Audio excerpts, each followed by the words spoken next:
प्यारे बच्चों, आप सभी का स्वागत है आपके अपने YouTube channel physics with Vikas sir में। आज हम लोग जिस कॉन्सेप्ट पर डिस्कस करने वाले हैं वो आपके चैप्टर 6 के किरचॉफ का नियम एवं वैद्युत परिपथ के न्यूमेरिकल है। आप इस कॉन्सेप्ट को बोर्ड पे क्वेश्चन लिखा हुआ है, आप उसको बेटर तरीके से देख सकते हो। इससे रिलेटिव और भी डाउट्स के लिए और भी क्वेश्चन के सॉल्यूशन के लिए आप अपनी प्लेलिस्ट में चैप्टर की जा सकते हैं, वहाँ बेहतर तरीके से देख सकते हैं। क्वेश्चन बोर्ड पर लिखा हुआ है, संलग्न परिपथ में आदर्श अमीटर ए तथा आदर्श वोल्टमीटर वी के पाठ्यांक ज्ञात करो जब स्विच एस, यानी इस स्विच की स्थितियां दी गई हैं। और कौन से स्विच एस, यहाँ पे ये स्विच दिया गया है, इसकी तीन स्थितियां हैं, प्राइमरी, सेकेंडरी और थर्ड। देखते हैं। पहली स्थिति में बोला है जब स्विच पहली स्थिति में है, दूसरी कंडीशन में बोला है जब स्विच दूसरी स्थिति में है, तीसरी कंडीशन में बोला है जब स्विच तीसरी स्थिति में है। अब आपको ये पूरा मामला समझ में नहीं आ रहा होगा। सबसे पहला और प्राइमरी काम हमारा ये है कि जो क्वेश्चन में मान दिए गए हैं उनको हम पहले देखते हैं क्या।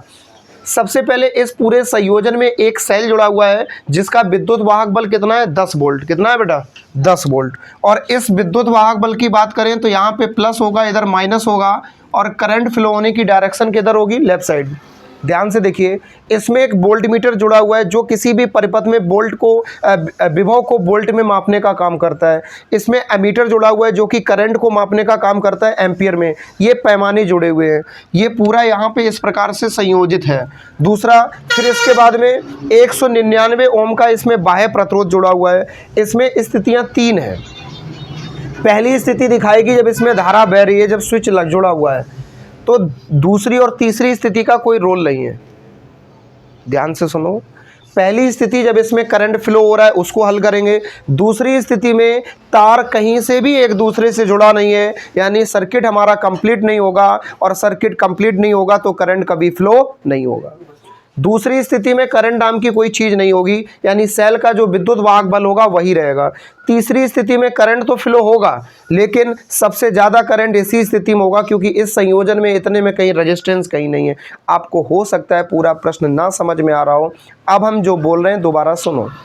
हम ये कहना चाहते हैं संलग्न परिपथ में अमीटर ए और आदर्श वोल्ट मीटर के पाठ्यांक ज्ञात करो, यानी विभव का मान या विभवांतर का कह सकते हैं, और हमें धारा का मान निकालना है। किसका निकालना है? क्योंकि वोल्ट मीटर किसको मापने का काम करता है, करंट को, और अमीटर किसको मापने का काम करता है, धारा को। आपको ये दोनों बेसिक बातें क्लियर हो गई होंगी। हमें करना क्या है पूरी कॉन्सेप्ट में, यानी आपको विभव का और धारा का मान निकालना है, लेकिन 3 स्थितियां अलग अलग हैं और हर एक स्थिति में विभव और धारा का मान चाहिए।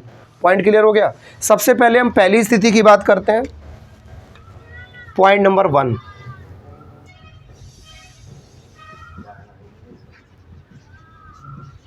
प्रथम स्थिति में जरा आप बोर्ड पे कंसंट्रेट करो। पहली स्थिति में धारा का मान क्या हो सकता है? तो पहली स्थिति में धारा का मान क्या होगा, जब स्विच जुड़ा हुआ है। इस वाले के कॉन्सेप्ट को होल्ड कर दो। अब इसमें पूरे परिपथ में, पूरे सर्किट में करंट फ्लो हो रहा है। ऐसी स्थिति में सेल का विद्युत वाहक बल कितना होगा? ऐसी स्थिति में सेल का जो विद्युत वाहक बल है वो है 10 वोल्ट। ऐसी स्थिति में आंतरिक प्रतिरोध कितना है? 1 ओम। आंतरिक प्रतिरोध हमेशा उतना ही रहेगा हर स्थिति में। फिर इसके बाद में बाह्य प्रतिरोध कितना है? कैपिटल आर का मान, कैपिटल आर का मान है 199 ओम। इतनी बात क्लियर हो गई। फिर इसके बाद में अगर हम बात करते हैं, लिसन केयरफुली, बाह्य प्रतिरोध हो गया 199 ओम। फिर इसके बाद में बेटा हमें करना क्या है, हमें हर स्थिति में 2 मान चाहिए, एक तो धारा का और एक विभवांतर का। तो लिखेंगे, हमारा आप लोगों से प्रश्न है, जब हमें ई का, आर का मान दिया जाए और सेल की बात की जा रही हो तो हम धारा का मान कैसे ज्ञात कर सकते हैं? आपने पूरे इस कॉन्सेप्ट में एक स्ट्रेटजी पढ़ी होगी जिसमें आपने जाना है किसी भी सेल के लिए धारा का मान निकालने का फॉर्मेट होता है, धारा आई बराबर सेल का विद्युत वाहक बल बटे कुल प्रतिरोध। यही तो पढ़ा है। यानी हम फाइनली आई बराबर फॉर्मूला लिख सकते हैं E upon R plus R. बताओ मान रखो। ई का मान कितना है? 10। ई का मान कितना है? 10 बटे आंतरिक प्रतिरोध प्लस बाह्य प्रतिरोध। आंतरिक प्रतिरोध का मान कितना है? 1, और बाह्य प्रतिरोध का मान कितना है? 199। 1 प्लस 199 फाइनली आ गया 10 बटे 199 में 1 जोड़ो, कितना आ गया? 200। 1 0 से 1 0 कट गई। आई बराबर आ गया 1 बटे 20। इधर 1 में हमें 20 का भाग देना है, 1 में 20 का भाग देना है, जितना आएगा वो किसका मान निकल आएगा, धारा का। तो यहाँ पे हम एक फॉर्मेट अपनाते हैं कि अगर 1 में हम 2 का भाग देते हैं तो हमारा कितना आता है 0.5, और यहाँ पे 1 में 2 का भाग देने की बजाय 20 का भाग देना है तो 0.05। क्लियर हो गया। और करंट की यूनिट क्या होगी, एम्पियर।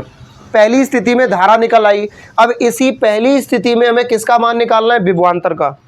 चलो शुरू हो जाओ। लिखेंगे V बराबर E माइनस IR। कोई दिक्कत तो नहीं, मान रखो। V का मान निकालना है, E का मान कितना है पहली स्थिति में 10, माइनस I का मान ताज़ा निकला है 0.05 गुणे स्मॉल r का मान बच्चा जानता है, ये लिखा है 1। अब ये ना कहना 1.0 लिखा है, 1.0 को केवल 1 लिख सकते हैं क्योंकि दशमलव के बाद की 0 हट जाती है। अब यहाँ पे फाइनली 1 का इसमें मल्टीप्लाई करेंगे तो 10 माइनस 0.05। कोई दिक्कत तो नहीं बेटा। 10 में से 0.05 घटाना है, चलो बचपन में ले चलते हैं। इसे घटाओ, 10 में से 5 गया 5, यहाँ पे कितना बचा 9, इधर पॉइंट लगाया, यहाँ पे कितना बचा 9, तो फाइनली आ गया 9.95। ध्यान से कंसंट्रेट करो। 10 में से 0.05 घटाना था, 10 में से 5 नहीं घटाना था, 9.95 आ गया, तो फाइनली विभवांतर आ गया 9.95। और विभवांतर का मात्रक क्या होता है बेटा, वोल्ट। पहली स्थिति में दोनों के पाठ्यांक निकल आए जब पूरे सर्किट में करंट फ्लो हो रहा था तब।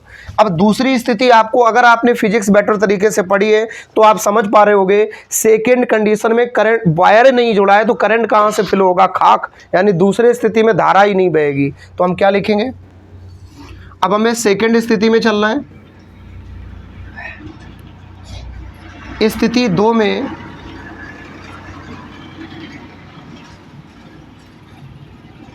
परिपथ पूरा नहीं है, इसलिए धारा का प्रवाह नहीं होगा। एक मान क्लियर हो गया कि दूसरी स्थिति में धारा कितनी होगी बेटा, 0। कितनी होगी, धारा निकलेगी नहीं बैटरी से, यहाँ से करंट होना फ्लो होना शुरू नहीं होगा, क्योंकि आपने कॉन्सेप्ट पढ़ी जब तक सर्किट अनकम्प्लीट है तब तक करंट फ्लो नहीं होगा। तो दूसरी स्थिति में धारा तो होगी नहीं, लेकिन सेल का विद्युत वाहक बल विभवांतर के बराबर होगा। ऐसी स्थिति में किसके बराबर होगा, विभवांतर। तो हम लिख सकते हैं अतः I बराबर 0 और E बराबर हो जाएगा V। अगर E का मान है 10 वोल्ट तो V का मान भी हो जाएगा 10 वोल्ट। तीसरी कंडीशन देखो, इधर लिसन। तीसरी कंडीशन ये है, यहाँ से इस प्रकार से हमारा करंट आ रहा है। ऐसी तीसरी कंडीशन में जो बाह्य प्रतिरोध है, इस बाह्य प्रतिरोध का मान हम कितना मानेंगे, 0 के बराबर। क्योंकि सर्किट हमारा इस वाले में यहाँ तक तो आ रहा है, लेकिन इस संयोजन में अगर हम ध्यान से कहीं देखते हैं, इतनी पूरी कॉन्सेप्ट में कहीं रेजिस्टेंस जुड़ा हुआ है, रेजिस्टेंस निचले हिस्से में जुड़ा हुआ है। हम लिख सकते हैं स्थिति 3 में कहीं प्रतिरोध नहीं है, अतः इधर I बराबर सूत्र क्या होता है, E/R plus are. Listen, I बराबर E/R प्लस आर होता है। तो I बराबर E का मान कितना दिया गया है 10, स्मॉल r का मान कितना है 1, कैपिटल R का मान रखेंगे 0। फाइनली आ जाएगा I बराबर 10/1। फाइनली आ गया I बराबर 10 एम्पियर। इसी में अगर हम बात करें तीसरी स्थिति में विद्युत वाहक बल का मान कितना होगा, तो हल करना पड़ेगा।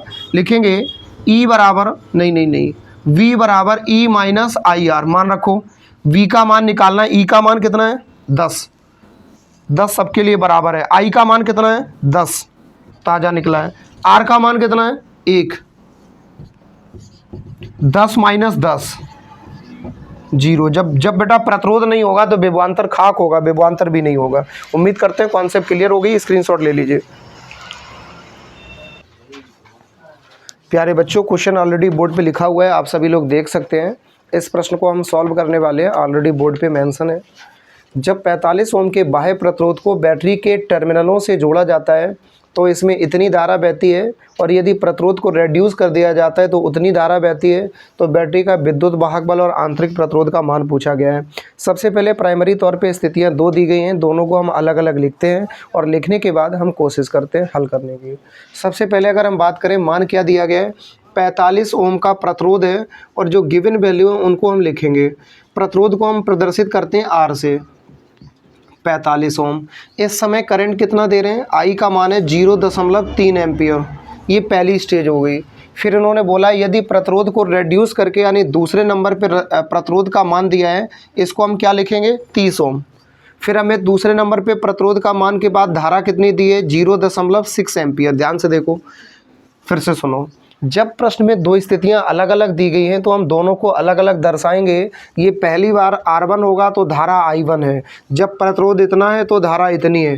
दूसरी बात प्रतिरोध इतना है तो धारा इतनी है, यानी इसका इससे संबंध है और इसका इससे संबंध है। अब हमसे किसके मान पूछे गए हैं, सेल का विद्युत वाहक बल और आंतरिक प्रतिरोध, ये दो मान हमसे पूछे गए हैं। ऐसा उचित फॉर्मूला हमें लगाना पड़ेगा जिससे आंसर भी अनुचित ना आए बल्कि उचित ही आए। तो ऐसा कौन सा फॉर्मूला आपकी नज़र में है जिसमें I और R के साथ E और R भी आता हो? ऐसा फॉर्मूला अगर आप तलाशते हो तो दो फॉर्मूले मिलते हैं, एक V बराबर E माइनस आई आर और एक मिल जाता है आपको I बराबर E upon R plus R। इन दोनों में देखो सुटेबल फार्मूला कौन सा है। इस वाले में हमें V की ज़रूरत पड़ेगी, इस वाले में E की ज़रूरत पड़ेगी, इस वाले में केवल हमें I की, E की, R की ज़रूरत पड़ेगी। I और R का मान दिया गया है, E और R का पूछा गया है, तो हमें लगता है ये वाला ज़्यादा उचित है क्योंकि V का कोई दूर दूर तक लेना देना नहीं है। तो हम सामान्यतः लिख सकते हैं, ये वाला फॉर्मूला लगाएंगे नीचे वाला, तो लिखेंगे हम जानते हैं कि सेल से प्राप्त धारा के लिए प्रथम स्थिति में, कौन सी स्थिति में, पहली कंडीशन में हम फॉर्मूला लिखेंगे I बराबर E upon R plus R। मान रखो पहली स्थिति में धारा कितनी है, जब भाई पहली स्थिति है तो धारा कितनी दी है, 0.3। E कांस्टेंट रहेगा, नहीं बदलेगा सबके लिए। स्मॉल r कांस्टेंट रहेगा, नहीं बदलेगा क्योंकि इन्हीं दोनों के तो मान ज्ञात करने। कैपिटल R का मान कितना दिया गया है, ये रहा 45। अब इसको थोड़ा सा इज्जत से लिख लो, बाकी होल्ड कर दो। ये R प्लस 45 इधर डिवाइड में इधर लेके आएंगे, मल्टीप्लाई में आ जाएगा। तो 0.3 इंटू R प्लस 45 इक्वल में क्या लिखा है, E। इसको मान लो समीकरण नंबर 1। फिर इसके बाद में हम दूसरी स्थिति लिखते हैं। दूसरी स्थिति में तो सेकंड कंडीशन में हम फिर से यहाँ फॉलो करते हैं।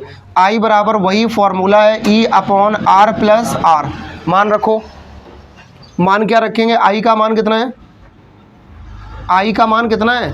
दूसरी स्थिति में I2 का मान जो दिया गया है वो 0.6 है। E कांस्टेंट रहेगा, R कांस्टेंट रहेगा। कैपिटल R का मान कितना है दूसरी स्थिति में, 30। इसको हल करो, ये इधर भाग में इधर आएगा गुणा में। 0.6 इंटू R प्लस 30 बराबर E। इसको मान लेंगे समीकरण नंबर 2। ये पहली स्थिति को हल करने पे आया, ये दूसरी स्थिति को हल करने पे आया। ये समीकरण 1 है, ये समीकरण 2 है। इन दोनों समीकरणों के RHS के बराबर है, तो हम लिख सकते हैं कि LHS के बराबर होगा। सामान्यता लिखेंगे समीकरण 1 व 2 में RHS बराबर RHS है तो LHS बराबर LHS होगा। तो बेटा यहाँ देखो, इस वाले मान को LHS को इस LHS के बराबर कर सकते हैं, तो इज्जत से लिखेंगे 0.3 इंटू R प्लस 45 बराबर 0.6 इंटू R प्लस 30। बताओ, इतनी कॉन्सेप्ट तो कर सकते हैं। अब हल करो, इसके दशमलव से इसका दशमलव कट जाएगा, तो हम लिखेंगे 3 इंटू R प्लस 45 बराबर 6 इंटू R प्लस 30। क्योंकि इधर ये गुणा में, इधर ये गुणा में है, तो 3 एकम 3, 3 दूनी 6। तो लिख सकते हैं R प्लस 45 बराबर 2 इंटू R प्लस 30। कोई दिक्कत तो नहीं, इस 2 का अंदर गुणा कर दो। R प्लस 45 बराबर 2R प्लस 60। कोई दिक्कत तो नहीं भाई, 2 का R में गुणा किया 2R हो गए, और 30 का 2 में किया तो 60 हो गया। R वाले एक साइड कर दो, नॉर्मल एक साइड कर लो, तो 2R इधर है, इस R को उधर भेज दो, 60 को इधर ले आओ। ऐसे ही करें, चलो 45 माइनस 60 बराबर 2R माइनस R। तो 60 में 45 घटाओगे कितना आएगा, माइनस का 15 बराबर 2R में से R चला गया R, इसे इंटरचेंज करके लिख सकते हैं R बराबर -15। ये इंटरनल रेजिस्टेंस है, R की वैल्यू हम फाइनली 15 लिख सकते हैं। इसकी यूनिट क्या आ जाएगी? ओम। ये पहली स्थिति में R का मान निकल आया 15। क्लियर। जो -15 निकला आत्मा की शांति के लिए माइनस लिख देते हैं, लेकिन इस वैल्यू को हम फाइनली प्लस में इंक्लूड करेंगे। अब हम क्या करते हैं, ये R का मान उठा के कहाँ रखेंगे? चाहे समीकरण 2 में रखो और चाहे समीकरण 1 में रखो, एक ही बात है, दोनों में से किसी में भी रखो। तो लिखेंगे R का मान समीकरण 1 में, चाहे जिसमें रख दो, आंसर एक ही आएगा। तो ये R का मान यहाँ रखना है 0.3, और इस R की जगह पे हम क्या लिखने वाले हैं? -15 प्लस 45 तो पहले से ही है, और इक्वल में क्या लिखा है? E। हल कर लो इसको। 0.3, 45 में से 15 गया 30, बराबर में क्या है? E। इसका दशमलव हटाओ। दशमलव कहाँ लगा है? यहाँ पे दशमलव नहीं है, ये बिंदी रख गई, ये दशमलव लगा है। यहाँ से दशमलव हटेगा, नीचे एक जीरो आ जाएगी। 3/10 गुणे 30 बराबर E। 0 से 0 कट गया, 3 गुणे 3 बराबर E। फाइनली 9 बराबर E आ गया। E बराबर आ गया 9 वोल्ट। इसको नोट कर लो, स्क्रीनशॉट ले लो। नेक्स्ट क्वेश्चन बोर्ड पे लिखा हुआ है, आप लोग देख सकते हो। एक संचायक सेल जिसका आंतरिक प्रतिरोध इतना है, इतने 12.5 वोल्ट के विद्युत स्रोत से आवेशित किया जाता है। यदि आवेशन धारा 0.5 एम्पियर हो तो सेल का विद्युत वाहक बल क्या होगा? ऐसे प्रश्न को लगाते समय थोड़ी सावधानी बरतने की जरूरत पड़ेगी, क्योंकि आपको मान पहचानना एक बहुत बड़ी मुसीबत है, सवाल लगाना मुसीबत नहीं है। यहाँ पे लिखा है विद्युत स्रोत से, तो आपको ये लग रहा होगा लिखा है 12.5 वोल्ट के विद्युत स्रोत से, तो सीधी सी बात है, स्रोत का मतलब एक ऐसा पॉइंट जहां से हम करंट प्राप्त कर रहे हैं। तो ये 12.5 वोल्ट किसका मान है? ये विद्युत वाहक बल E का मान है या विभवांतर का मान है? अब इसको समझना थोड़ा कठिन है। स्थिति के अनुसार ऐसा महसूस हो रहा है कि 12.5 वोल्ट विद्युत वाहक बल है जो बैटरी से हमें प्राप्त हो रहा है, लेकिन अंत में अगर आप पढ़ोगे तो यहाँ पे हमसे किसका मान पूछा गया है?